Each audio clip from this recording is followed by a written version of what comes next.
now we turn our eye on South Korea. Indeed, and our eyes are on Christy Lou Stout. She joins us live from the world's biggest shipyard. Christy. Hey there, today I'm in Ulsan, South Korea. It's a coastal city just southeast of Seoul.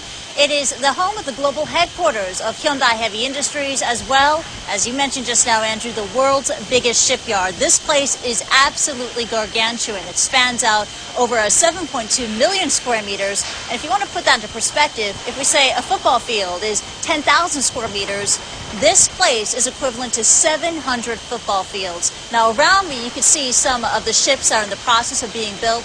There are 9 dry docks here, and they can churn out about 80 vessels a year. So that averages out to 1 mega ship being built into every 4 days. Now, this is the impressive heart of South Korea's shipbuilding industry, the #1 in the world. Eunice Yoon takes us on the tour.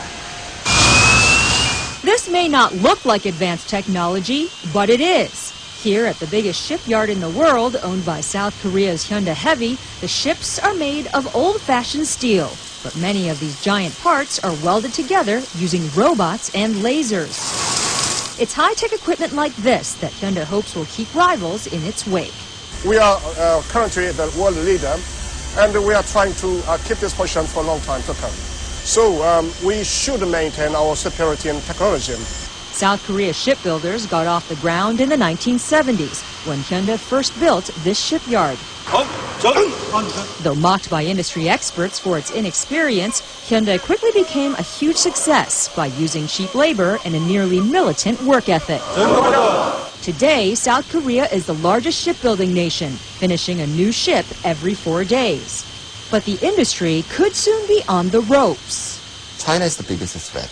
And the reason behind is that they have a huge customer base by themselves. And secondly, still their labor cost is cheaper.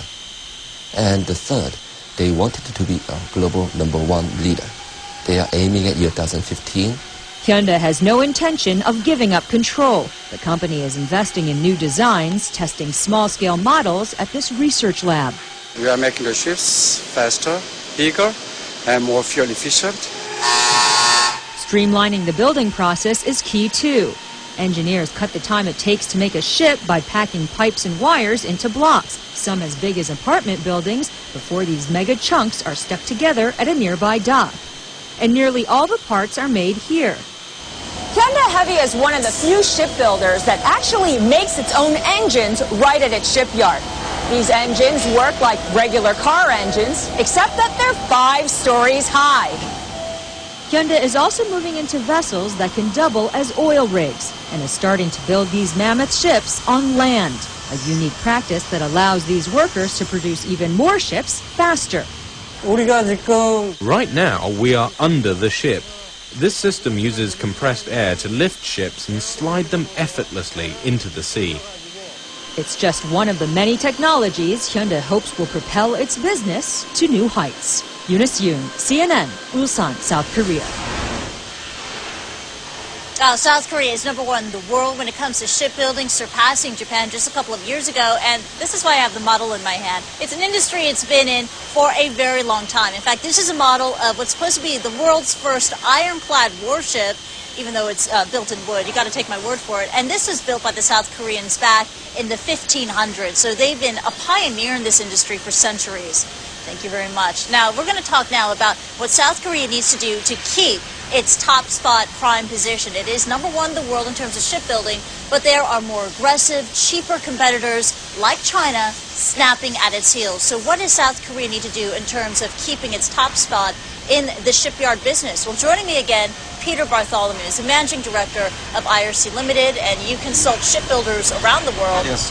Just how big is the China threat? China is certainly going to take a major portion of, let's say, the lower tech, the easier to build ships.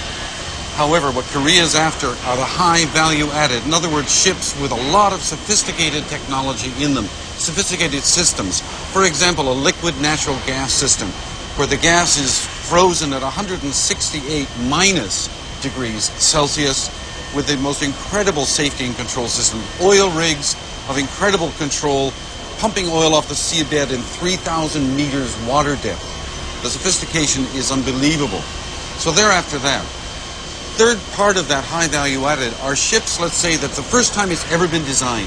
New oil rig, it's never been designed, and it's super complex. The Koreans, more than the Japanese, more than the Chinese, and perhaps more even than the Europeans, are more adaptable to build a program for shipbuilding involving these complex systems for something that's never been done, and do it quickly, and most important, profitably. So they're keeping a step or two or three ahead of the Chinese in all these areas, and concurrently with that, developing product systems, production systems in the yard, constantly, fanatically. How can we build more efficiently, higher productivity, less waste, faster delivery time, higher quality? And the Chinese are nowhere near that. So, I mean, the Chinese may have the lower end of the market. The South Koreans want to keep the higher end, more profitable end of the market. But still, the Chinese, they also want to move up the value chain. So could China one day surpass South Korea the same way South Korea surpassed the Japanese a few years ago in this industry? It might be possible, but I don't think it's going to happen instantly. As I said, the Koreans are constantly moving forward, while the Chinese are also moving forward. But the Koreans have this economy of scale that you just described. Not just scale in size, but scale in sophisticated and complex systems that they are continuously, dynamically developing. I see the Chinese yards being more of a static shipbuilding technology. Indeed, starting from ground zero and being quite static. The Koreans have always been a dynamic development. Do the Koreans have any weaknesses that they need to address in order to maintain their position, their number one position? Well, first and foremost, not resting on their laurels, and they're certainly not doing that. Secondly, I think the Korean yards have not really developed the level of, let's say, ship design technology to the extent that they can do. It's getting better. I think probably the greatest single weakness has been traditionally labor management relations. There's been a strident, militant labor union that's driven wages very high with a lot of other demands. But I must say, if you look at the yard today, only 50% of the workers you see in the yard are actually employees of the yard. And may I just reverse and go back?